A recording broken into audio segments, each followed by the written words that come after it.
ओम नमो भगवते वासुदेवाय। चतुर्थाध्याय। श्रीशुकवाच। कहन्ति सुतमुनितोषे सकल ऋषिंकर पाशे शुण सकल तपोवंत जेमन्ते कहई वेदांत। श्रीशुकवाच। शुक कहन्ति परीक्षित शुण ए कालर चरित काल जे निर्णयर गति सूक्ष्मता केहि न जानन्ति परात्मादि करी मुहि परमात्मादि करी मुहि काल गणना करी छई दुई परार्ध करी जन्ते ब्रह्मार परमायु जेते तृतीय स्कन्धे कही छई जुग निर्णय आदि होई एबे शुण प्रलय चारि तुम्भଙ୍କୁ କହିବା ବିସ୍ତାରି ନୈମିତିକ ଯେ ପ୍ରାକୃତିକ ଆଦ୍ୟନ୍ତିକ ନିର୍ଦ୍ଦୋ ନାମକ ଏ ଚାରି ପ୍ରଳୟର ଗୁଣ ରାଜନ ତୋଷ ମନେ ଶୁଣ। 400 ଯୁଗେ ଜାଣ ବ୍ରହ୍ମାର ହୁଏ ଏକ ଦିନ ଚୁଦମନୁ ଉତପର୍ଣ୍ଣ ତାହାର ନାମ କଳ୍ପ ଜାଣ 400 ଯୁଗ ପୁଣ ପ୍ରଳୟ ହୁଅଇ ପ୍ରମାଣ ତହିଁରେ ଏହି ତିନି ଲୋକ ପ୍ରଳୟେ ବ୍ରହ୍ମାର ରାତ୍ରକ ନୈମିତିକ ପ୍ରଳୟ ଏହି ବିଷ୍ଣୁ ଅନନ୍ତ ଶଯ୍ୟା ହୋଇ ଏଥିରେ ବିଶ୍ୱକର୍ତ୍ତା ପୁଣ ବିଶ୍ୱ କରନ୍ତି ସଂହାରଣ ତିନି ଭୁବନ ଆଦି କରି ବ୍ରହ୍ମା ନାଭି କମଳେ ଉରି ତିନି ଭୁବନ ଆଦି କରି ବ୍ରହ୍ମା ନାଭି କମଳେ ଭରି ଏ ଭାବେ ସତେକ ବରଷ ବ୍ରହ୍ମାର ପରମାୟୁ ଶେଷ ଦୁଇ ପରାର୍ଧ ପୂର୍ଣ୍ଣ ହୋଇ ତେବେ ବ୍ରହ୍ମ ପ୍ରଳୟ କହି ପଞ୍ଚମହାଭୂତ ସମେତେ ବ୍ରହ୍ମାଣ୍ଡେ ଆଦି ଅନ୍ତ ଯେତେ ଯୋଗମାୟା ଦେହେ ମିଶନ୍ତି ପ୍ରକୃତି ପ୍ରଳୟ ଯେ ହନ୍ତି ସେ କାଳ 12 ଆଦି ଅନ୍ତ ଉଦୟ ହୁଅନ୍ତି ତେଜୋବନ୍ତ ବ୍ରହ୍ମାଣ୍ଡ ଡିମ୍ବ ଯହିଁ ପୁଣ ଦଗଧ ହୁଏ ତତ୍କ୍ଷଣ ପ୍ରଥମେ ଦେବଙ୍କ ବରଷେ ଶତବରଷ ନବରଷେ ଯେଣୁ ଅନାବୃଷ୍ଟି କରଇ ତହୁଁ ସକଳ କ୍ଷୟ ହୋଇ ଅନ୍ନ ଦିନୁ କ୍ଷୁଧା ପୀଡ଼ନ୍ତି ଏକକୁ ଆରକେ ଭଖନ୍ତି ସର୍ବରଚନା କ୍ଷୟ ଯାଇ କାଳ ତା ସକଳ ହରଇ ତହୁଁ ସଂକର୍ଷଣ ମୁଖରୁ ସଂବର୍ତ୍ତକ ନାମ ତରବୀରୁ ତେଜ ପ୍ରଳୟାଗ୍ନି ଲାଗିଣ ସମୁଦ୍ର ପୃଥ୍ୱୀ ଜଳମାନ ପ୍ରାଣୀ ଦେହରେ ରସ ଜଳ ସବୁ ଶୁଖାଏ ମହାନଳ ବଳଦେବର ମୁଖୁ ପୁଣ ସଂବର୍ତ୍ତ ନାମେ ଅଗ୍ନି ଜାଣ ତାହାର ତେଜ ଜାତ ହୋଇ 14 ଭୁବନ ଦହଇ ସେ ସର୍ବ ଭୁବନ ମାନର ଶୂନ୍ୟ ଦିବର ଆଦି ଚର ପ୍ରବେଶ ହୋଇ ମହାନଳ ଅଧ ଊର୍ଦ୍ଧ୍ୱରେ ଯେତେ ସ୍ଥଳ ବ୍ରହ୍ମାଣ୍ଡ ଏହି ଅଗ୍ନି ଦହି ସୂର୍ଯ୍ୟ ଶିଖା ଯାଏ ଲାଗଇ ଶୁଖିଲା ଗୋମୟ ଯେମନ୍ତ ଦଗ୍ଧ ହୋଇ ଭସ୍ମର ଚିହ୍ନ ଶୁଖିଲା ଗୋମୟ ଯେ ସନ ଦଗ୍ଧ ହୋଇ ଭସ୍ମର ଚିହ୍ନ ସଞ୍ଚା ମାତ୍ରକ ଦିଶୁଥାଇ କାଳେ ସେ ଜଳେ ଲୀନ ହୋଇ ତହୁଁ ପ୍ରଚଣ୍ଡ ବାତ ବହି ସଂବର୍ତ୍ତ ନାମ ସେ ବୋଲାଇ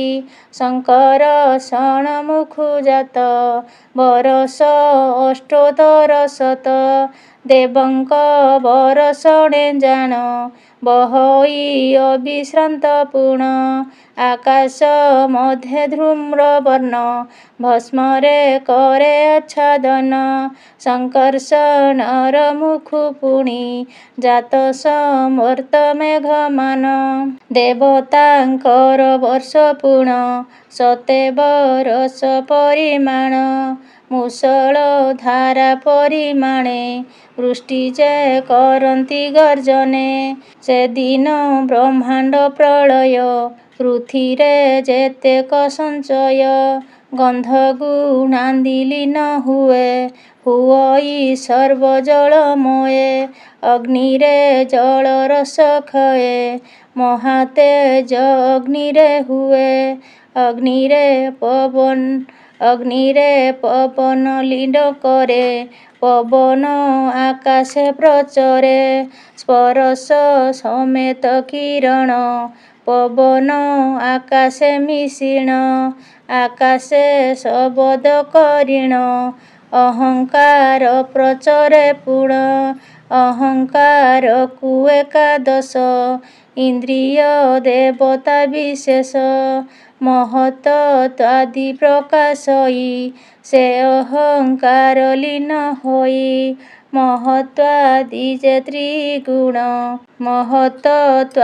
ଯେ ତ୍ରିଗୁଣ କାଳରେ ପ୍ରସରଇ ପୁଣ ତ୍ରିଗୁଣ କାଳ ଆଦି ହୋଇ ପରମାଣୁରେ ପ୍ରକାଶଇ ମାୟାରେ ସର୍ବଲୀନ ହୋଇ ମାୟା ପ୍ରକୃତି ରୂପ ସେହି ମାୟା ଅବ୍ୟକ୍ତ ପୁରୁଷେଣ ଲୀନ ତତ୍ତ୍ୱାଦି ଗୁଣମାନ ଅନାଦି ପୁରୁଷ ଅବ୍ୟକ୍ତ ତାହାର ନାହିଁ ଆଦି ଅନ୍ତ ନିତ୍ୟ ସ୍ୱରୂପ ନିରଞ୍ଜନ ଅବ୍ୟୟ ଜଗତ କାରଣ ମନ ବଚନ ତିନି ଗୁଣ ପ୍ରାଣ ବୁଦ୍ଧି ଇନ୍ଦ୍ରିୟ ମାନ ଏମାନେ ତାକୁ ନ ଜାଣଇ ସେ ରୂପେ ପ୍ରବେଶ ନୁହଁଇ ଏ ଲୋକ ସମୂହ କାରଣ ଯା ମାୟା କଳ୍ପନା ଭିଆଣ ଯାର ସ୍ୱପ୍ନ ଜାଗ୍ରତ ନାହିଁ ସୁଷୁପ୍ତି ଭେଦହୀନ ଥାଇ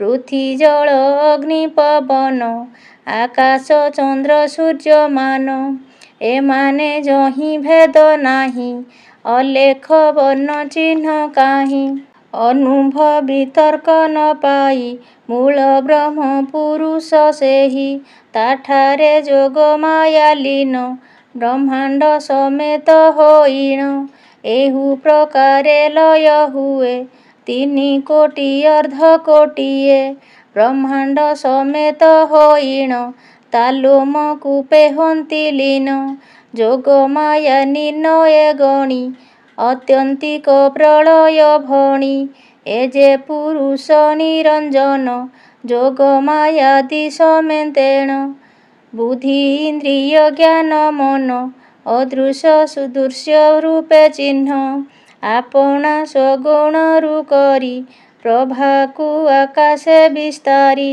ଲୀନ ହୁଅଇ ସେ ଇଚ୍ଛାକୁ ମହାପ୍ରଳୟ ବୋଲି ତାକୁ ନିରାକାର ସେ ନିରଞ୍ଜନ ତାହାର ନାହିଁ ଦରଶନ ଆକାଶ ପ୍ରାୟ ଶୂନ୍ୟ ରୂପୀ ସ୍ୱଇଚ୍ଛା ଗୁଣେ ସର୍ବବ୍ୟାପୀ ଦୀପ ଚକ୍ଷୁ ଜ୍ୟୋତି ଯେ ସନ ସ୍ୱରୂପ ନିରାକାର ଚିହ୍ନ ତାହାର ଭେଦ ବୁଦ୍ଧି ନାହିଁ ଇଚ୍ଛାରେ ଏମାନେ ହୁଅଇ ବୁଦ୍ଧି ଇନ୍ଦ୍ରିୟ ପଞ୍ଚଭୂତ ଶବଦ ଆଦି ପଞ୍ଚମାତ୍ର ନିରାକାରରେ ଲଗ୍ନ ହୋଇ ପ୍ରକୃତି ପୁରୁଷର ତହିଁ ଉତ୍ପତ୍ତି ପ୍ରଳୟ ହୁଅନ୍ତି ଜାଗରଣ ସ୍ୱପ୍ନ ସୁଷୁପ୍ତି ଏମାନେ ମାୟାରେ ସ୍ୱରୂପୀ ନାନା ରୂପରେ ଥାନ୍ତି ବ୍ୟାପୀ ଯେମନ୍ତେ ହୋଇ ମେଘମାନେ ପବନ ସକାଶୁ ଗଗନେ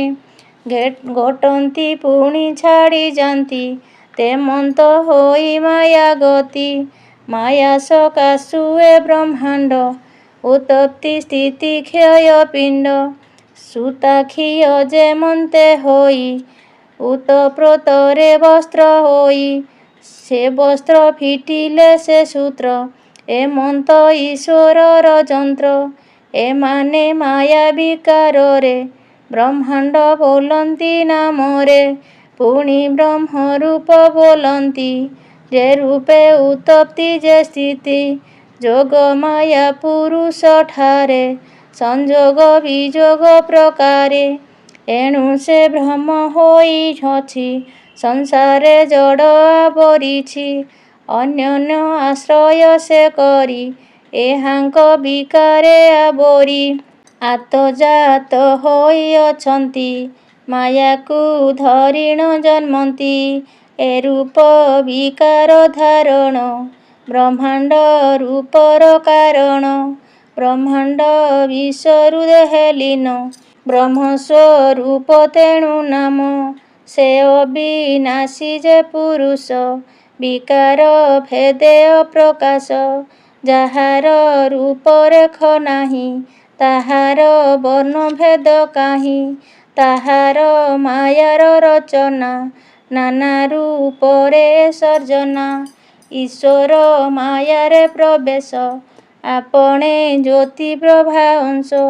ଅହଙ୍କାର ଆତ୍ମା ଅଜ୍ଞାନ, ଯେବେ ଦୂର କରେ ମାନ।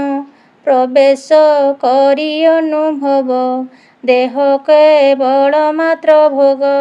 ଯେମନ୍ତ ଠୁଳ ସୁବର୍ଣ୍ଣାଦି, କର୍ଣ୍ଣଭୂଷଣ କୁଣ୍ଡଳାଦି।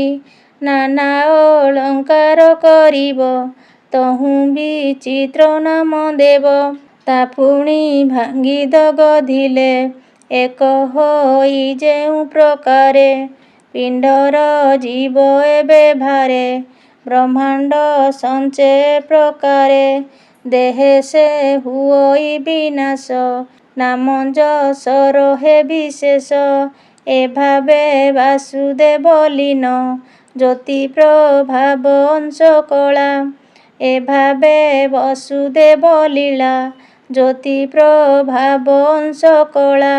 ବାସନ ପ୍ରବେଶ କରିଣ, ନାମ ରୂପ ବର୍ଣ୍ଣ ଭେଦେଣ। ବେଦ ପୁରାଣେ ତାକୁ ଚିନ୍ତି, ମହିମା ବ୍ୟାଖ୍ୟାନ କରନ୍ତି। ବ୍ରହ୍ମାଦି ଯେତେ ଋଷିମାନେ, ଯାକୁ ଚିନ୍ତନ୍ତି ଯୋଗ ଧ୍ୟାନେ। ମେଘ ସୂର୍ଯ୍ୟ ତେଜୁ ଜନ୍ମଇ, ଆକାଶେ ସୂର୍ଯ୍ୟଙ୍କୁ ଘୋଡ଼ାଇ। ସେ ସୂର୍ଯ୍ୟ ତେଜୁ ଚକ୍ଷୁ ହୋଇ, ମେଘରେ ସୂର୍ଯ୍ୟ ନଦୀ ସଇ। ଏହି ପ୍ରକାରେ ବ୍ରହ୍ମ ଜନ୍ମ, ଯେଉଁ ତ୍ରିଗୁଣ ରୂପ ବ୍ରହ୍ମ। ଆତ୍ମଦର୍ଶନେ ବିରୋଧନ୍ତି, ମାୟାରେ ଉହାଡ଼ କରନ୍ତି। ଯେହ୍ନେ ସୂର୍ଯ୍ୟ ଉଦୟ ମାତ୍ରେ, ମେଘ ତମ ନାଶେ ଯେମନ୍ତେ। ସେ ଗଲେ ଚକ୍ଷୁ ସୂର୍ଯ୍ୟ ଦେଖେ, ଅଜ୍ଞାନ ଯେବେ ସେ ଉପେକ୍ଷେ। ଆତ୍ମା ଅହଙ୍କାର ଅଜ୍ଞାନ, ଯେବେ ଦୂର କରେ ମାନ। ଜୀବ ପରମ ତେବେ ପାଇ, ଅଜ୍ଞାନ ତମକୁ ନାଶଇ।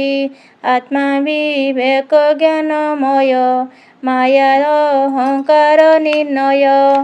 ପାପ ବନ୍ଧନ ଜ୍ଞାନ ଖଡ୍ଗେ, ଯେବେ ନ ଛେଦେ ମତି ଭଙ୍ଗେ। ଅଜ୍ଞାନ ଭ୍ରମେ ସେ ଭ୍ରମଇ, ଆତ୍ମାକୁ ଦର୍ଶନ ନ ପାଇ। ଯେବେ ଏ ମାୟାକୁ ଛେଦଇ, ବ୍ରହ୍ମ ଶରୀରେ ଲୀନ ହୋଇ। ସାଯୁଜ୍ୟ ମୁକ୍ତି ସେ ଲଭଇ, ମାତୃଗର୍ଭରେ ଜନ୍ମ ହୋଇ। ତେବେ ଆତ୍ୟନ୍ତିକ ପ୍ରଳୟ, ଏପରି ପ୍ରଳୟ ନିର୍ଣ୍ଣୟ। ନିତ୍ୟ ବ୍ରହ୍ମାଦି ମାନଙ୍କର, ଉତ୍ପତ୍ତି ପ୍ରଳୟ ସଂସାର। ଏ ସୂକ୍ଷ୍ମ ଜ୍ଞାନ ହିଁ ଜାଣନ୍ତି, ତୀକ୍ଷ୍ଣ କ୍ଷୁଦ୍ର ରନ୍ଧେ ଭେଦନ୍ତି। କାଳ ସିନ୍ଧୁ ସ୍ରୋତ ବେଗରେ, ବ୍ରହ୍ମାଦି ପ୍ରାଣୀ ଏ ସଂସାରେ। ଭାସି ଯାଇ ପୁଣି ଉଠଇ, ଭାସି ଯାଇ ପୁଣି ଉଠିଣ। ପଡ଼ନ୍ତି ସେ ସ୍ରୋତ ଧାରେଣ, ପରିମାଣେ ନାନାବସ୍ଥାରେ। ଭୋଗ କରେ କଳ୍ପମାନରେ, ଏ ଅନୁଭବ କରୁଛନ୍ତି, କେହି ନ ଜାଣନ୍ତି ତା ଗତି। ଏ ଯେ କାଳ ଈଶ୍ୱର ମୂର୍ତ୍ତି, ନାହିଁ ତା ଆଦି ଅନ୍ତ ସ୍ଥିତି। ଅବସ୍ଥାନରେ ଅନ୍ତ ନାହିଁ, ଯେନେ ଆକାଶ ନକ୍ଷତ୍ରହିଁ। ତେମନ୍ତ କାଳର ମହିମା, ଯାଅନ୍ତ ନ ଜାଣଇ ବ୍ରହ୍ମା। କୋଟି କୋଟି ବ୍ରହ୍ମାଣ୍ଡମାନ, ଉତ୍ପତ୍ତି ସ୍ଥିତି ଅବସାନ। କାଳର ଅନ୍ତ ନାହିଁ ରୂପ, ଯେଣୁ ବାସୁଦେବ ସ୍ୱରୂପ। ମାୟାରେ ଅଂଶ ମିଶେ ଯେଣୁ, ଉତ୍ପତ୍ତି ପ୍ରଳୟ ସେ ତେଣୁ। ଏ ନିତ୍ୟ ନୈମିତ୍ତିକ ଦୁଇ, ପ୍ରକୃତି ଆତ୍ୟନ୍ତିକ ହୋଇ। କାଳ ଏ ପ୍ରଳୟ କରଇ, ଈଶ୍ୱର ଦେହେ ଲୀନ ହୋଇ। ତେବେ ମହାତ୍ୟନ୍ତିକ ହୁଏ, ପ୍ରଳୟ ନାମ ସେ ବୋଲାଏ। ଶ୍ରୀଶୁକ ଉବାଚ। ହେ କୁରୁ ଶ୍ରେଷ୍ଠ ପରୀକ୍ଷିତ, ନାରାୟଣ ଜଗତ ଜାତ। ବିଧାତା ସ୍ୱରୂପ ସେ ପୁଣି, ତହିଁ ଆଶ୍ରିତ ସର୍ବ ପ୍ରାଣୀ। ଏଥେ ସଂଯୋଗ ମାୟା ରୂପେ, ଯା ଲୀଳା ଅବତାର କଳ୍ପେ। ଲୀଳାବତାରଙ୍କର ସୀମା, ସଂକ୍ଷେପେ କରୁଛି ମହିମା। ବିସ୍ତାର କରି କହି ଅର୍ଥ, ବ୍ରହ୍ମାଦି ନୋହିଲେ ସମର୍ଥ। ସଂସାର ସମୁଦ୍ର ଦୁସ୍ତର, ତାରଣେ ବିଷ୍ଣୁ କର୍ଣ୍ଣଧାର। ସଂସାର ସମୁଦ୍ର ଦୁସ୍ତର, ତାରଣେ ବିଷ୍ଣୁ କର୍ଣ୍ଣଧାର। ବାସୁଦେବ ପଦାରବିନ୍ଦ, ଯେବେ ନ ଧରେ ହୃଦ ମଧ୍ୟ। ବୋଇତ ବିନାଶ୍ରେ ପ୍ରାଣୀ, ବାଣିଜ୍ୟ ସମୁଦ୍ର ନ ଜାଣି। ତା ଲୀଳା ଅବତାର କଥା, ଶୁଣିଲେ ଖଣ୍ଡେ ଭବ ବ୍ୟଥା। ପଢ଼ି ଗାୟନ କଲେ ପ୍ରାଣୀ, ତରେ ସଂସାର ତରଙ୍ଗିଣୀ। ଶ୍ରୀ ଭାଗବତ ପୁରାଣରେ, ଅମୃତେ ପୂରିଛି ବିସ୍ତାରେ। ଏ ତତ୍ତ୍ୱ ଭାଗବତ ଯେଣୁ, ଭାଗବତ ପୁରାଣ ତେଣୁ। ଏ ଯେ ଭାଗବତ ସଂହିତା, ଅମୃତ ରସମୟ କଥା। ବୈକୁଣ୍ଠନାଥ ମୁଖୁ ଜାତ, ପ୍ରଣବ ସ୍ୱରୂପେ ସମ୍ଭୂତ। ତାଙ୍କୁ ଯେ ତିନି ଅକ୍ଷରେଣ, ଅନନ୍ତ ଉପଦେଶ ପୂର୍ଣ୍ଣ। ପୁଣି ଚଉବିଂଶ ଅକ୍ଷରେ, ଅନନ୍ତ ବ୍ରହ୍ମାଙ୍କୁ ଯେ ଦେଲେ। ବ୍ରହ୍ମାଠାରୁ ଚାରି ଶ୍ଲୋକେଣ, ନେଲେ ସେ ଋଷି ନାରାୟଣ। ସେ 10 ଶ୍ଲୋକେ ନାରାୟଣ, ଦେଲେ ନାରଦ ତପୋବନ। ନାରଦ ବ୍ୟାସେ ଉପଦେଶ, 100 ଶ୍ଲୋକେଣ ପରକାଶ। ସେ ବ୍ୟାସ ମୁନି ତୋଷ ମନେ, 18 ସହସ୍ର ଗ୍ରନ୍ଥନେ। ଆମ୍ଭେ ଶୁକ ତାହାଙ୍କ ଶିଷ୍ୟ, ଆମ୍ଭଙ୍କୁ ଦେଲେ ଉପଦେଶ। ଏବେ ଏ ଗଙ୍ଗା ତୀରରେ, ବ୍ରହ୍ମ ଋଷି ସଭା ମଧ୍ୟରେ। ତୁମ୍ଭଙ୍କୁ କହି ଏ ପୁରାଣ, ଆମ୍ଭେ ଯେ ହୋଇଲୁ କାରଣ। ଏହି ପୁରାଣ ତୁମ୍ଭେ ଶୁଣି, ଲଭିବ ବିଷ୍ଣୁ ଅଙ୍ଗ ପୁଣି। ଏ ଭାଗବତ ଧର୍ମସାର, ଚାରି ବେଦୁ ଅର୍ଥ ବାହାର। ଏବେ ଏ ଗଙ୍ଗା ସମୀପରେ, ତୁମ୍ଭ ଆମ୍ଭର ସମ୍ବାଦରେ। ସୂତ ପୌରାଣିକ ଶୁଣିଲେ, ନୈମିଷ ଅରଣ କହିଲେ। ସୌନକ ଆଦି ଋଷିମାନେ, ଯଜ୍ଞ ଆରମ୍ଭେ ତୋଷ ମନେ। ସେ ପୁଣି ସେ ସଭା ମଧ୍ୟରେ, କହିଲେ ଋଷିଙ୍କ ଆଗରେ। ତେବେ ମୋ ପିତା ତୁମ୍ଭ ଆଗେ, କହିଲେ ଯଜ୍ଞ ହବିର୍ଭାଗେ। କହିଲେ ଦାସ ଜଗନ୍ନାଥ, କୃଷ୍ଣ ଚରଣେ ଦେଇ ଚିତ୍ତ। इति श्रीमद्भागवते महापुराणे पारमहंस्यां संहितायां वैयासिक्यां द्वादशस्कन्धे सूतशौनकवचने शुकपरीक्षितसंवादे चतुर्विधप्रलयसंख्यावर्णने नाम चतुर्थोऽध्यायो। ॐ नमो भगवते वासुदेवाय।